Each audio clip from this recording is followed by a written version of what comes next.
Coding agent skills are easy to write, but difficult to evaluate. Teams still have to invent realistic tasks, fixtures, graders, and enough evidence to explain failures.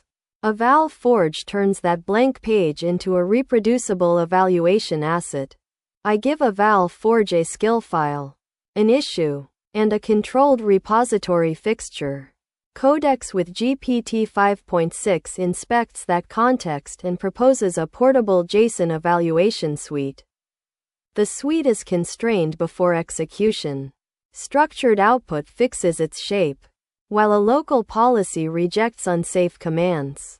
Absolute paths, traversal, and unprotected evaluator files. Final results come from deterministic tests and Git evidence, not an LLM grading itself. For this issue fixing skill, EvalForge inferred 3 checks. Satisfy every username requirement, add a regression test, and avoid unrelated changes. The weak implementation looks plausible, but scores 0 out of 3. A hidden boundary test proves short usernames are still accepted. No regression test was added. And Git evidence catches an unrelated README edit. I then ran a real Codex coding agent with GPT-5.6 Sol. It fixed the implementation, added testapp.py, and left protected files unchanged. The first grading pass exposed a false negative in EvalForge itself because the contract only accepted tests inside a tests directory.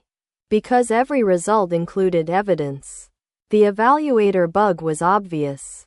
I broadened the contract, added regression coverage for both common layouts, and regraded the exact same frozen workspace.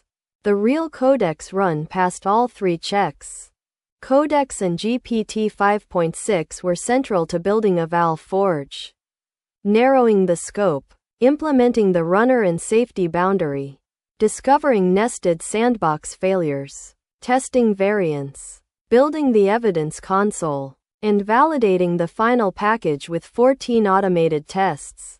Skill optimizers improve a skill against an existing objective. EvalForge creates the missing objective and evidence trail. It turns coding agent quality from a guess into reproducible evidence.